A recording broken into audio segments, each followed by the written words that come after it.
Jain brownie.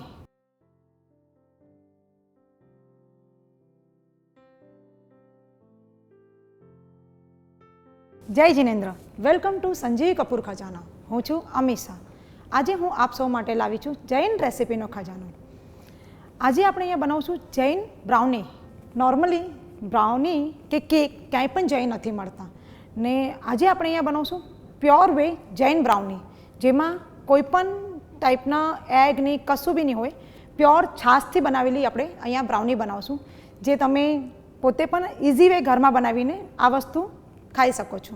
તો આપણને Jain brownie માટે સામગ્રીમાં લાગશે મેંદો, દળેલી સાકર, કોકો પાવડર, અખરોટ, બટર, છાશ, વેનીલા એસેન્સ, મીઠું, ઇન્સ્ટન્ટ કોફી, બેકિંગ સોડા. ચાલો તો આપણે પહેલાં જૈન બ્રાઉની બનાવવા માટે મેંદાનો લોટ લઈ લઈશું.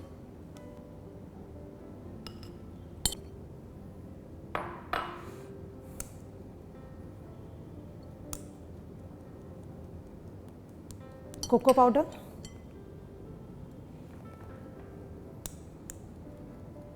સ્વાદ પ્રમાણે મીઠું, બેકિંગ સોડા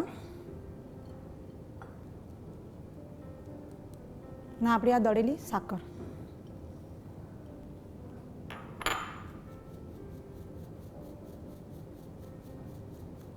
આપણી ઇન્સ્ટન્ટ કોફી. આપણું આ બધું જ મિશ્રણ ચડાઈ ગયું છે. હવે બીજા એક બાઉલમાં આપણે છાશ લેશું.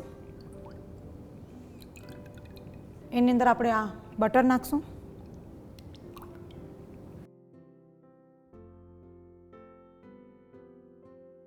ને આ જે મિશ્રણ છે આપણે આની અંદર નાખીને હલાવી લેશું.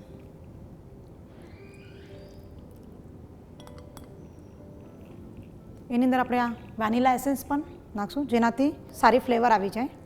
ને હવે એને જ્યાં સુધી આ બબલ્સ હટી ન જાય ત્યાં સુધી આપણે એને હલાવતા રહીશું. કમસે કમ 5 થી 10 મિનિટ આપણે એને એક જ ડાયરેક્શનમાં હલાવતા રહીશું. અગર તમારા ઘરમાં બીટર છે તો તમે એનો પણ ઉપયોગ કરી શકો છો, પણ જો બીટર ન હોય તો તમે આ રીતે પણ એને હલાવી શકો એમ છો. આ રીતે આપણે 10 મિનિટ હલાવી લેશું. એનાથી એની અંદર જે પરપોટા જે મતલબ બબલ્સ હોય એ બધા જ નીકળી જવા જોઈએ. આપણું બ્રાઉનીનું મિશ્રણ તૈયાર થઈ ગયું છે. હવે આપણે આની અંદર અખરોટની બ્રાઉની છે એટલે આપણે એની અંદર અખરોટ નાખી દઈશું થોડા.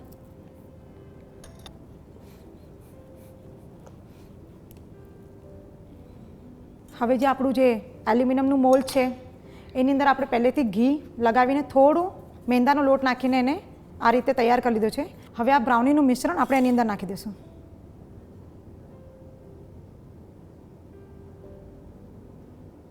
આ રીતે આપણે જે એલ્યુમિનિયમનું વાસણ છે એને થોડું થપથપાવી લેશું, જેનાથી અંદર બબલ્સ ન રહી જાય અને બરાબર જે આપણું બેઝ છે એ પ્રોપર મિક્સ થઈ જાય. હવે આપણે એની ઉપર પાછું અખરોટ ગોઠવી દઈશું.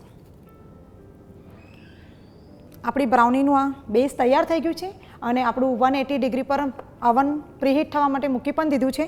આપણું ઓવન પ્રીહીટ થઈ ગયું છે. હવે આ બ્રાઉનીને 20 થી 25 મિનિટ ઓવનમાં થવા દેશું. આપણી જૈન બ્રાઉની 20 થી 25 મિનિટ આપણે ઓવનમાં રાખી થઈ પણ ગઈ છે. 10 થી 15 મિનિટ આપણે એને થોડી ઠંડી થવા દીધી છે. હવે આપણે આ બ્રાઉની મોલ્ડમાંથી કાઢી લેશું.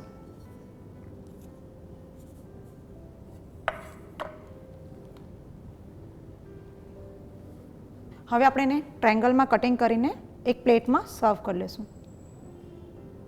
આ આપણી જૈન બ્રાઉની તૈયાર થઈ ગઈ છે. હવે તમે દુઃખી નહીં થતા કે આપણને ક્યાંય પણ એગલેસ બ્રાઉની ખાવા નથી મળતી. તમે પણ ઘરમાં આ ઇન્સ્ટન્ટ 20-25 મિનિટમાં જૈન બ્રાઉની બનાવી શકો છો.